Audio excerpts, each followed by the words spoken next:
جنگ آزادی میں نہ صرف عام مسلمانوں بلکہ علماء کرام اور مسلم خواتین نے بھی انتہائی بہادری کے ساتھ انگریزوں کا مقابلہ کیا۔ ان مسلم خواتین کی ملک کے لیے دی گئی قربانی ناقابل فراموش ہے۔ ان خواتین مجاہد آزادی نے ایک زندہ قوم میں حرارت باقی رکھنے میں نمایاں کردار ادا کیا ہے۔ انہیں مسلم خواتین میں محترمہ امجدی بیگم مولانا محمد علی جوہر کی اہلیہ بھی شامل ہیں، جنہوں نے تحریک آزادی میں نمایاں کردار ادا کیا ہے۔ بیگم مولانا محمد علی جوہر 1885 میں رامپور کے ایک مذہبی گھرانے میں پیدا ہوئیں۔ بیگم مولانا محمد علی جوہر کے والد عظمت علی خان ایک بلند عہدے پر فائز تھے۔ امجدی بانو بچپن ہی ماں جیسی ہستی سے محروم ہو گئی تھیں۔ امجدی بانو کی پرورش دادی اور پھوپھی نے کی۔ ابتدائی تعلیم گھر پر حاصل کی۔ گھر میں دینی اور مذہبی کتابوں کا ذخیرہ ہونے کے سبب مذہب کا مطالعہ خاصا وسیع تھا۔ 1902 میں جب 17 سال کی تھیں، امجدی بانو کی شادی تحریک آزادی کے عظیم رہنما مولانا محمد علی جوہر سے ہوئی، جو ان دنوں آکسفورڈ میں زیر تعلیم تھے۔ مولانا محمد علی جوہر سے شادی کے بعد امجدی بانو پوری کی پوری انہی کے رنگ میں رنگ گئیں۔ مولانا عبدالماجد دریابادی نے تحریر کی ہے، امجدی بیگم ہر جلسہ، ہر سفر اور خلافت کانفرنس میں مولانا کے ساتھ شریک رہتی۔ انہوں نے آل انڈیا نیشنل کانگریس کی ورکنگ کمیٹی کے اجلاس منعقد دسمبر 1921 میں احمد آباد میں یوپی کی نمائندگی کی حیثیت سے شرکت کی۔ مولانا عبدالماجد دریابادی نے تحریر کیا ہے کہ امجدی بیگم ہر جلسہ، ہر سفر اور خلافت کانفرنس میں مولانا کے ساتھ شریک رہتی۔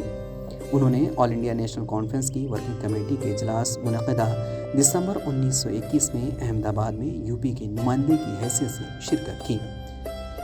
بیگم مولانا محمد علی جوہر کا سب سے بڑا کارنامہ مولانا محمد علی جوہر کی والدہ کے ساتھ مل کر ہندوستان کی خواتین میں سیاسی بیداری پیدا کرنا تھا۔ وہ 1917 کے آل انڈیا مسلم لیگ کے سالانہ اجلاس میں شریک ہوئیں۔ دوران تحریک خلافت کے لیے بی اماں اور بیگم مولانا محمد علی جوہر نے 40 لاکھ روپے کی رقم جمع کی۔ ملکم ہیلی نے قانون ساز اسمبلی میں مولانا محمد علی جوہر کی فرد چن گنتے ہوئے کہا کہ انہیں محاذ پر ہندوستانی خواتین کی خدمت کے تذکرے میں 29 نومبر 1921 کے ینگ انڈیا میں گاندھی نے امجدی بیگم کے لیے ایک بہادر خاتون کے عنوان سے خصوصی طور پر لکھا کہ بیگم مولانا محمد علی جوہر کے ہمراہ کام کرتے ہوئے مجھے بہت اہم تجربات ہوئے ہیں۔ گزشتہ سال انہوں نے پبلک کاموں میں اپنے شوہر کی مدد کرنا شروع کیا۔ ابتدا سامرانہ فنڈ کے لیے چندہ اکٹھا کرنے سے ہوئی، تب سے وہ ہمارے طویل اور دشوار ترین بہادر آسام اور بنگال کے سفر میں بھی شریک رہیں۔ گاندھی جی نے مزید کہا کہ میں پورے وثوق سے کہہ سکتا ہوں کہ ان میں تقریر کا ملکہ اپنے شوہر سے کسی طرح بھی کم نہیں ہے۔ مدراس میں سمادار ساحل پر زبردست عوامی جلسہ ہوا۔ انہوں نے اونچی آواز میں تقریر کی کہ میں یہ کہے بغیر نہیں رہ سکا کہ وہ بہادر شوہر کی بہادر بیوی ہے۔ مولانا محمد علی جوہر جب تک جیل میں رہے، ان کے کام جیل سے باہر ان کی والدہ اور بیوی انجام دیتی رہیں۔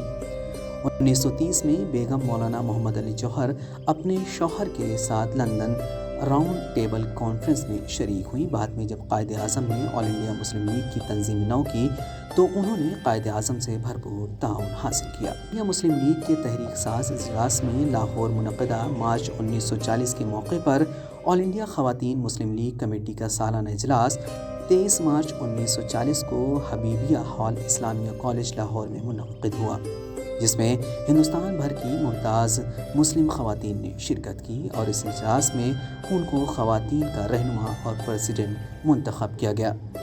سن 1946 کے عام انتخابات میں بیگم مولانا محمد علی جوہر نے اہم کردار ادا کیا تھا اور وہ خود بھی یوپی کے ایک حلقے سے آل انڈیا مسلم لیگ کے ٹکٹ پر بلا مقابلہ منتخب ہوئی تھی، لیکن بعد میں قسمت سے پاکستان کے قیام سے صرف چند ماہ قبل 28 مارچ 1947 کو بیگم مولانا محمد علی جوہر کا انتقال ہو گیا۔